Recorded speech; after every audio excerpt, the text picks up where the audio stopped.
Donald Trump won the 2016 election with a campaign aimed at reviving a forgotten working class, with a domestic policy focused on reducing immigration, renegotiating trade deals, and replacing Obamacare with something amazing. 1 year after his triumph, his most substantial legislative achievement looks likely to be a tax bill centered on cutting the corporate tax rate and the estate tax. I think that's excellent news. The famous Robert Novak quote, "God put the Republican Party on earth to cut taxes," may not tell the whole truth after all. The Republican Party actually first arrived on earth to halt the spread of slavery. But it does speak to an important truth, and that is that the Republican Party has historically been more attentive to the interests of capital than the Democratic Party. That doesn't make the Republican Party good or bad, it just means that, to some degree though certainly not completely, America's political parties are organized around economic class. And organizing parties around broad, class-based interests is probably the optimal scheme for actually advancing the general interest, for a variety of reasons. Why do I say that? Consider first the possible alternatives.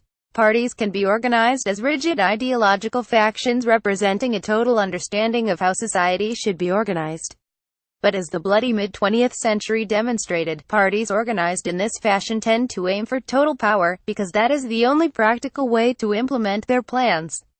Even if they manage to avoid that temptation, they find it distinctly more difficult to compromise with their ideological opponents than a more transactionally oriented party would. At the other extreme, many parties around the world are organized around a parochial identity.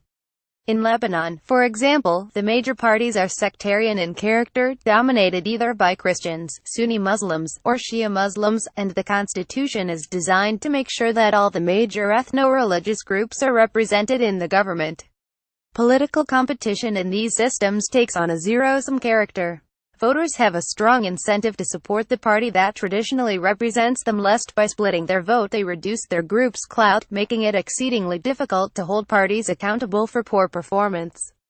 In recent elections, parties in the United States have gotten more ideological and identitarian in character. The Democratic Party has gotten more homogeneously liberal, and it has also won an increasing majority of non-white votes. The Republican Party has gotten more stridently right-wing, and some groups, like white Southerners and evangelical Christians, now vote about as reliably for Republicans as African Americans do for Democrats.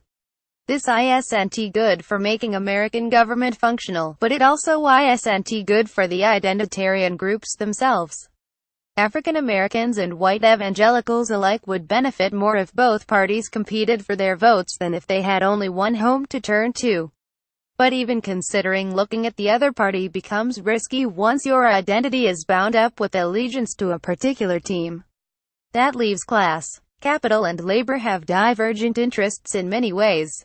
But they are also plainly interdependent, even if they don't always realize it, which in turn is one reason why compromise on economic matters is usually possible.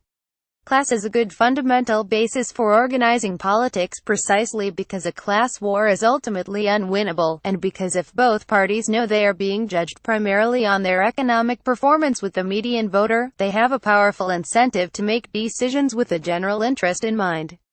The House tax bill is not organized exclusively around business interests. There are business interests, like home builders, who oppose the limits imposed on the mortgage interest deduction.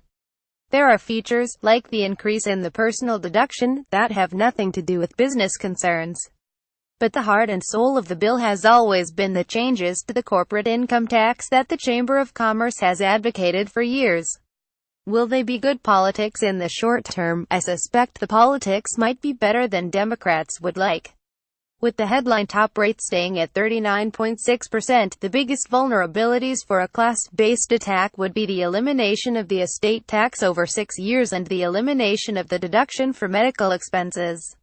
Republicans will make the argument that the corporate tax changes will boost the economy and therefore employment, and an effective Democratic response would have to argue for an alternative growth strategy, and not merely for their unfairness.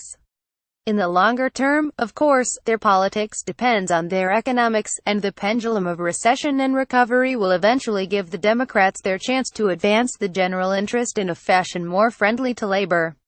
But only if Americans think that's what they are voting for. Elections are about choices, and to make a choice, the electorate needs to see the choice clearly. Trump muddied the waters, and as often as not the Clinton Democrats helped him do it. A pro-business Republican tax cut may help restore clarity. If it does, that'll be a good thing, whether it passes or it fails.